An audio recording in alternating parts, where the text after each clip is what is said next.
Welcome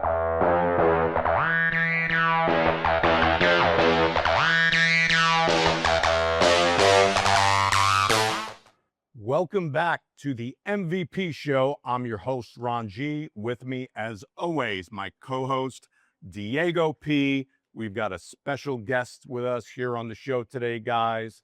Mets draft pick, Wyatt Vincent. Welcome to the show, Wyatt. Appreciate you coming down. Thank you for having me. We have a couple of announcements to make. Our next card show, April 4th, right here in the Jensen Beach Mall. If you guys missed the last one, you definitely want to make it a priority to hit this one. It was an incredible show. This one's going to be bigger and better than the last one. Definitely come down and check it out. So I obviously did a little bit of homework. I had to kind of research a little bit about you. One of the first things that popped up was, now correct me if I'm wrong, because on the internet, there might be stuff that's not true. Go figure. But from what I understand, you played 3 sports in high school? Yeah, baseball, basketball, football. Baseball, basketball, football. So was baseball always your first love? Yeah, I started playing football my sophomore year. That Okay. quickly jumped to a sport I probably loved the most. I had a lot of fun playing football, but I knew my future was in baseball, so I kind of took it from there. Fair enough. So in my research and doing my homework, you had intent on playing college ball? Yes. And give me an idea what happens. Walk me through that. So recruiting process kind of started in like 8th grade. Offers started coming in. I committed to Missouri State my sophomore year of high school and kind of stayed with that throughout high school. Didn't ever change or waver or anything. Just kind of stayed true to that. So when do you get the call? Walk me through. What were you doing? Where were you? So I was playing summer ball in Virginia for the Appalachian Draft League. And I was expecting a phone call a lot earlier and had kind of gotten upset about it. So I was just laying there about to take a nap and had my phone on my chest. I got the phone call and was like, hey, Mets are 11th round. What do you think? And I was like, sounds good to me. And it was actually kind of funny. I just sat my phone down and everyone in the room was like, who was that? What happened? And I was like, oh, yeah, the Mets are taking me 11th round. And they're like, oh, my gosh, let's go. So that happened. And then so after the 10th round, there's like a hour break. Yep. So knowing that I'm going to the 11th round, that hour felt like a day. Sure, man. So we went to Walmart. We couldn't get our TV to play it, so we had to get a cord to plug the iPad into the TV so it would play. Yep. And then watched it on there, and it's pretty exciting. So you're watching the 11th round. You hear your name. Yep. What is that feeling like, buddy? Well, actually watching it was less like climatic, I guess, as the actual phone call was Sure. more exciting. But Yep. Hearing my name on there was pretty cool. It was. Yeah. I had some pretty good insight throughout the week that it was going to happen, so I just had to remain optimistic. And when it happened, I was pretty excited. Guaranteed. So here's my follow-up question, right? Because I'm trying to think in my mind, which is the more powerful moment? Is it when you hear your name called in the draft, or that first time you walk on in uniform onto the field? Man, I don't know. Probably when I walk on the field. Yeah, buddy. Yeah. For sure. I know for me, we advertise in the Port St. Lucie field. We've got a sign, and the woman who signed us up was nice enough to walk us out on the field. And just for me to walk on that field, it's a special moment. Yeah, a it's major league field. That field is awesome. Yeah, but we played a couple of scrimmage games over there and some stuff over there, and it's magical for sure. So walk us through what are your next steps? What's next for Wyatt? What should we be anticipating? Yeah, so currently on rehab right now, and just 3-4 weeks hamstring injury, but season starts next week. Spring training is over Sunday, so I haven't got my assignment yet, but I'll be in Florida most likely to start off the year. So go out and play some good ball to start. What are our potential options? I mean, obviously staying here in Port St. Lucie. Yeah. What else could be on the table? So the options here, I'm not really sure like what my assignment is yet, but Sure. rookie ball and low A are in Florida. Okay. So Where's the other spot? So Port St. Lucie. Yeah. And then high A is in Brooklyn. The Cyclones. Yeah, man. Double A is in Binghamton, and then Syracuse is triple A. We get excited when we hear Brooklyn. We're obviously both from Brooklyn. Diego's family owns a restaurant in Coney Island, Oh wow. which is where the Cyclones Yeah. play. It's one of the most popular restaurants. So, when you do arrive, we're making a trip up. Yeah. We're going to Gargiulo's restaurant. Let's do it. We used to have season tickets. I used to go to the Cyclones game all the time when they opened up that park, man. You're going to love it, especially the night games when you get up there. And there's the big parachute jump, and it's all lit up, and the boardwalk's there, the beach is there. The summertime there's incredible. Yeah, it looks awesome. I've seen some videos of their games and stuff. It looks pretty magical. Yeah, bud. And I don't know about riding the Cyclone. Are you down? You're into roller coasters and that kind of thing? I do it sometimes. Don't sit in the back. Don't sit in the back. The Cyclone's been around. It's wood, buddy. It's been around for You'll be out a month for a long Don't sit in time. the back. Yeah, for a long time. So that's exciting stuff. Obviously for us, we're hoping you stay local so we come out and support and check out some games. One of the things I wanted to do, and timing was weird. We had MJ on the show recently, and we talked about doing like an on-field rip, and then it was WBC, and he played for Puerto Rico, so we couldn't kind of get together on that. So if you stay local, I like to put something together where we bring out some product. There's so much good stuff that's coming out on the horizon. Oh yeah. Like every new release that I check out now. Now I obviously run a shop, of several shops, but at heart, I'm a collector. So when I see cards, it's like, dude, these are going to be incredible. So give me an idea, hobby-wise, when did you first, I know you collect cards, but when did you first get into the hobby? So I was in maybe 4th grade, and my uncle, he was really big into it, like late 80s, early 90s. And he just had like a tub of his old just like junk stuff and gave it to me. And I was like, this is awesome. And it kind of just stayed at that level until 8th grade, 9th grade. Mm-hmm. And it took off from there. I found a big love for it. What were you chasing 8th grade, 9th grade? Was it baseball only? Were you more football, basketball? So I've always collected all of them. Like now, if I'm opening cards, I'm always opening. I don't really open a lot of baseball. Okay. Open a lot of basketball, football. But Yep. at the time, so I've always worn number 7, and I got into high school. Number 7 was taken, so I took 24, Okay. and I was like, "Who's a great number 24?" That was my thing at the time. Like, who had a great number with that? And my dad was like, Willie Mays, and I was like, okay. So that's how the Willie Mays collection started that I have, and Interesting. that it started from there. So there's a bunch of Mays cards, and then opening basketball and football, and it just kind of shot from there. Very interesting. But so we actually, I don't know if you saw it, but there's actually a Willie Mays and a Mickey Mantle up there. For me, I had an uncle who was a huge baseball fan, tremendous. And one of the things I asked him before he passed away, because he got to watch, growing up in New York, he got to see Mickey Mantle, Willie Mays play. So it's like, Uncle John, I got to ask you, who is a better player? And he said it was close, but there was nothing like Willie Mays. He's like, I've never seen anything like Willie Mays on a baseball field. I've heard that a lot too. So, Absolutely. I mean, 24 gold gloves. I mean, Played 700 forever. home runs. Yeah, man. Phenomenal. So that's awesome. But I didn't know, most collectors I find are more into like football and basketball. Football seems to be the most popular. But, in looking at recent trends, the big cards that are selling are basketball, baseball. There hasn't been $1 million, even Pokemon. Yeah. But there hasn't been like a monster sale in football for a super long time. It's been a while, yeah, for sure. Yeah, it's been an absolutely long time. So, product wise, what are you most excited about Like coming up, coming up? I don't really know. I don't really get overly excited for anything. I just like walking in the shop and be like, I want that box, and that box.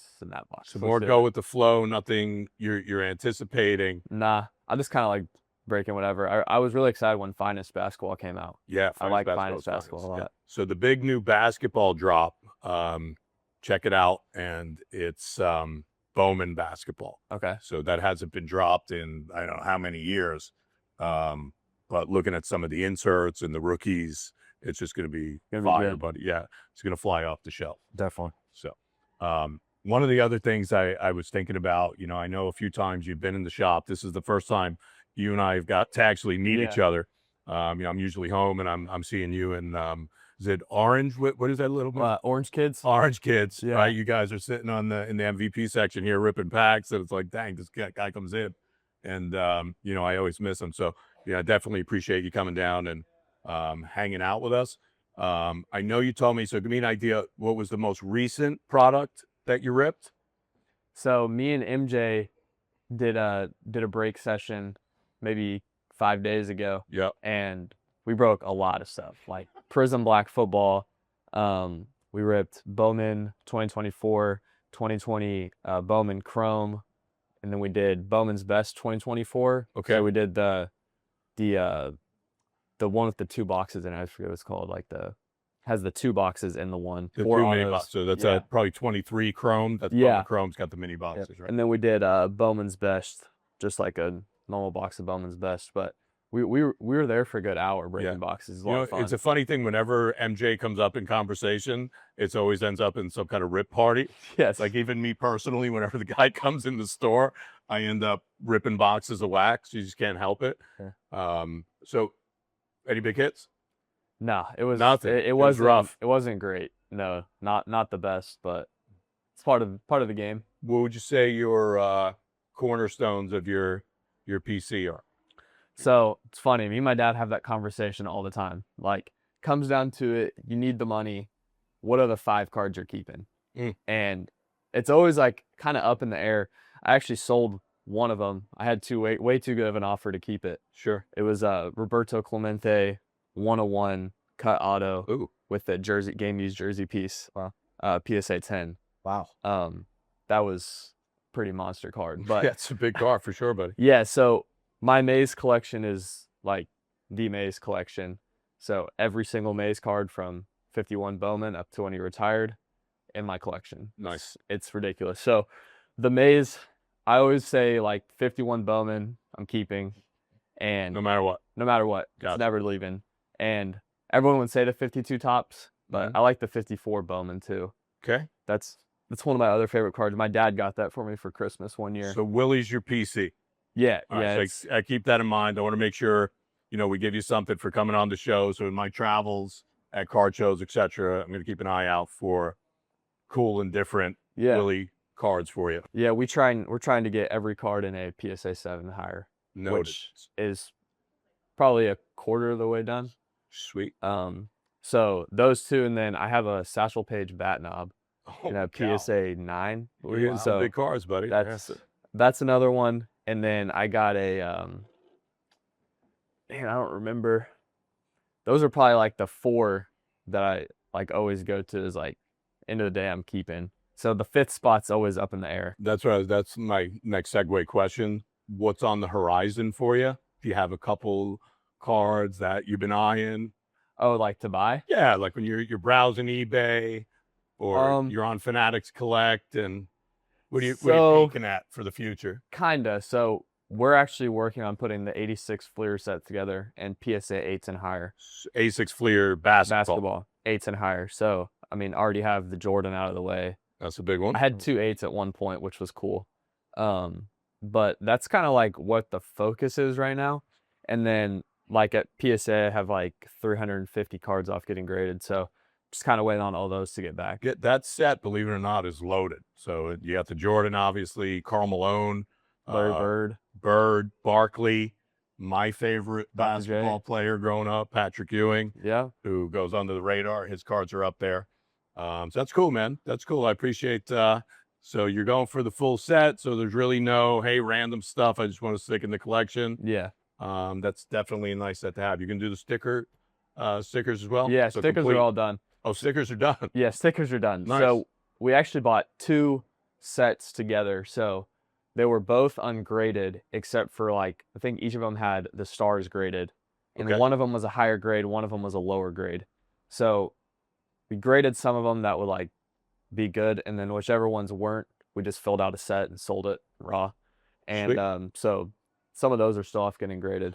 Where do you find your stuff? Where did you more like online, where you're looking on Fanatics Collect for random stuff, or do you prefer shops and shows and things of that nature when you travel? I do a lot of shows. I set up at a lot of shows at home. So A lot of Nice. stuff comes from there, but also my dad is like really active on Golden. Okay. So he always is like finding good deals on Golden. So a lot of our like higher end stuff Yep. comes from there. Or there's a couple like local card shops and then another one up in Columbia that we get a lot of product from. I didn't know that, but so I didn't even think. So the next show, if you're still in town, obviously I'm going to extend you an invitation to set up. Did you bring your cards with you? Or did Nah, no, Okay. no. All right, fair enough. So we're gonna have to make sure we help you build a decent collection while you're here. Yeah. This way you got stuff, and we could set up and make some trades and make some deals and stuff like that. So give me an idea from Diego. What do you got on your hit list coming up, Diego, as far as your PC? Honestly, right now I've kind of shifted my PC to watches. I'm kind of taking a break from card collecting and focusing more on picking up some luxury watches. I've been very high on the Rolexes, New Journey, kind of learning that game, learning the comps, learning what's hot. So kind of just shifting. My PC is always shifting. I was big on Pokemon for a long time. The market's kind of gone through the roof, so I decided now's the time to let that go. Here's how that benefited me. Once he made this transition, Diego started little by little piecing out his Pokemon collection. And dude just is unloading whales on me one at a time. She's probably started back 3 months ago. And I'm like, you got anything else? She's like, nah, I don't have anything, blah, blah, blah.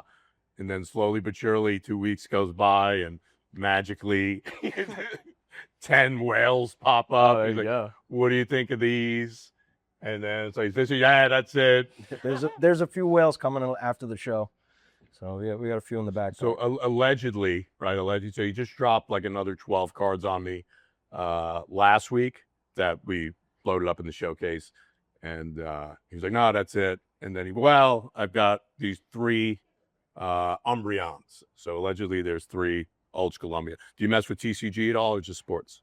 I have one Pokemon card. We have Charizard. No, it's a first edition Charmander. I'll say, Tim. Yeah. That's cool. Okay, cool. Yeah, and then I have a graded Neo Genesis pack.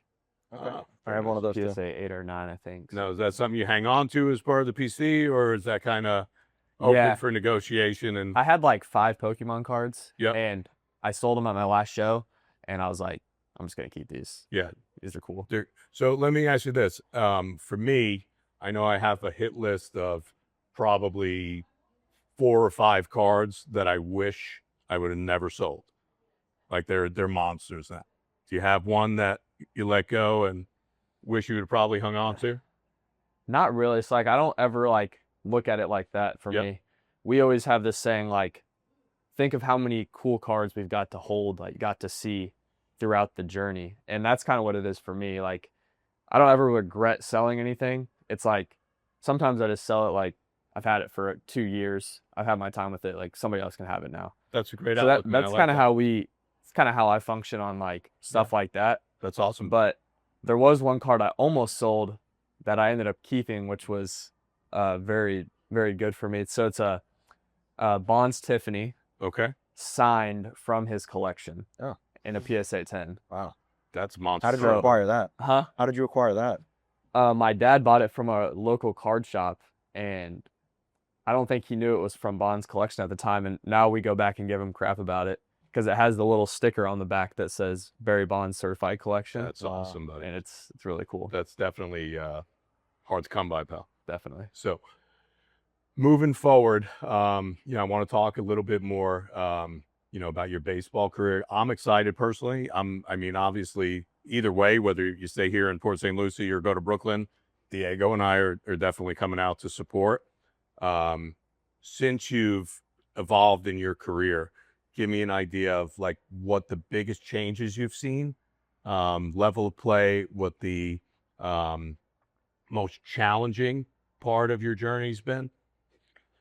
So I think one of the like biggest differences in just level of baseball, like obviously pitching is its own thing. Like just how the ball spins. Like in summer ball, you see velo, but nothing spins like these guys' pitches spin. Yep. But I think the biggest like difference, like as a hitter, is just the defense. Like the defense is so phenomenal. Like things that have always been a hit are no longer a hit. Yeah, buddy. So like we always talk about like what's your out. So like if I'm 2 strikes, like how can I get a hit? And like for me, it's always been ground ball up the middle. Just hit a ground ball up the middle. But now, like if you don't hit a ground ball up the middle hard enough, like you're out. Yeah, it's an So out for sure. that's kind of been like a learning curve for sure. Is like you got to find new outs, like new ways to get on base when you're struggling. But as far as like biggest struggle, I don't really know. Like I feel like every year brings something new, and maybe like whether that's like in the game, like mental, off the field, like I don't feel like there's ever a consistent like, dang, this is really hard. Sure. It's just kind of like year by year something changes, and it's just my willingness to adapt and change and how I can like better myself for that in the upcoming like areas of life. Yeah, but so one of the things when you bring that up, I'm a huge Yankee fan, and I was watching an interview that Derek Jeter was giving, and he was talking about baseball is the only sport where you can do absolutely everything correct and still fail. Yeah. I mean, you can hit the ball perfectly square and you're out and you fail. So I think like the mental toughness that evolves from that and translates into other areas of life is like irreplaceable. So it's good. I can see on TV, like you look at the fastball, it's like, no way I'm touching that. But the last episode that we had, it was Diego and I went down to the championship game, USA Venezuela, and Nolan McLean started that game. So that was our first look at him. And the day after, I started watching video on him to learn a little bit more about him. And there was this video that got released, and his sweeper, like it was like a top side view. And this thing, dude, looked like a wiffle ball. I've never seen. Yeah, from 98 mile an hour to gas to 87 on a sweeper. Yeah, it's we have so it's called iPitch machine. Mhm. So basically you can program any pitcher into it who you want to face, and it puts in their exact metrics. And we had the Nolan McLean machine on there one day. Yeah, It's ridiculous. Yeah, his sweeper is disgusting. that's pretty awesome. I got to hear more about this. So tell me about what this equipment is. Yeah, so it was kind of new to me. Yeah. Like when I first got here. But basically you can just you can program any pitch you want into it. So like any metrics, whatever. So this is live, so you can program it in, and you're taking live BP from a machine, and it's going to emulate that pitch. Yes. Wow, That's that's insane. pretty awesome. It's cool. We use it a lot like before games, and not a lot. We use it every day before games and like before we scrimmage. And the idea behind it is like they put pitches on there that are not like physically possible to throw. Yeah, And then so it makes it like look a little bit easier when you go out on the field. for sure. And you've already seen it. Yeah. So is it just you looking at a machine, or is there Yeah. video? No, it's just the machine. Just a machine. And Okay. then there's like an iPad on the back that they do all this stuff for. And that's pretty sweet, buddy. It's cool. That's pretty sweet. It's That's very, like- definitely helpful. Very It's cool. very good for like development because Yeah, like buddy. you can see like stuff you're never gonna see. I think I, as a card shop owner, need to find a way to get that equipment to help my guys like comp cards. This way, before we start the shift, they've already practiced comping like 15 or 20 cards. But that's incredible, man. I never knew that existed. I knew there were tons of metrics and analytics, obviously, we hear about, but I didn't know you could program specific athletes. And that's got to Yeah, be it's pretty cool. helpful for, I mean, it gives you a little bit of preparation, but getting out on the field and actually, seeing that kind of velocity and movement. Yeah, it's cool. It's definitely. Have you had to tweak your mechanics or anything with your swing yet? Have the Mets given you any like tips? Yeah, it's something that is always being like worked on. So I had a problem like when I first got here of like I wasn't like really fully loading into my hip. So when I was swinging, like there's a comparison video, and like when you swing you want to be like even headed, and I was like leaning over the plate, so my bat was coming straight down. So I would make really good contact and hit the ball really hard, but it was straight into the ground every time. So like a big adjustment was like leaning back, getting more in my hips, and then staying through the ball instead of down on the ball. So that's kind of been like, sounds like, oh, like it's pretty simple to work on. It takes a long time to like make those adjustments fully. Like I'm still working on it now, and that was in July. Yeah. So that's kind of an adjustment that I've been working on. But we do a lot of like hitting with in like the lab, and they can show us like our skeletal when we're hitting and like our pressure plates, like how much pressure on our back foot, front foot, stuff like that. And they give us like really good in depth on how we can improve like from that and what they're seeing. And it's really beneficial, like the tools and like data that they give us, because it's one thing to like say, hey, this is what you need to do, but it's another thing to see it in like real time, slow time, and then like see like your skeletal, and they will like, if you want to compare swings, like my swing now versus 4 months ago, you can do it and see like how things have improved. So it's like it's really awesome. I don't know like how many teams have access to all that, but it's like it has made all the difference in the world. Sweet. Buddy, you've been an awesome guest on our show. I really appreciate all the support you've given the shop. I appreciate taking time out of your schedule. I do got one fun thing I want to ask you. Oh, boy. So I Oh, saw boy. that you are a superstitious person. Yeah, True? very. Okay, so I was too when I played hockey back in the day. So I saw that you do everything with your left first. Yeah. So do you get out of bed on the left side? No, so it's actually funny. So my superstitions are very, very broad, and there's a lot of them. So it's like left sock first, left Oh, batting no. glove first, like how I strap on my What gear. started that? Why the left? I'm very, very OCD, so everything is like very in line. So I was going through a slump in high school, and my coach, I've always done left. My coach was like, maybe you should try putting your right sock on first. And I was like, all right, I'll try it. It worked one game. It's like 3 for 4. It's like, dang, this is awesome.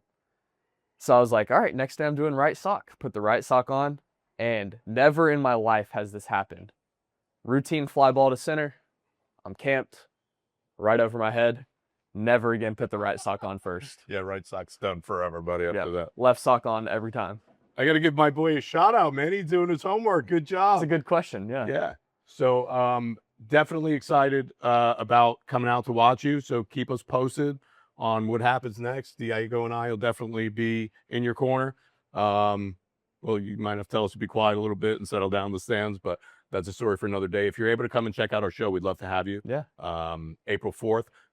Guys, once again, here in the Jensen Mall, April 4th, 10 to 5. Don't miss out. There is an after party. If you can't make the show, we have a comedian who will be here in the shop in the MVP guest lounge. There's food, cards, fun. Come check us out, and look forward to seeing you soon.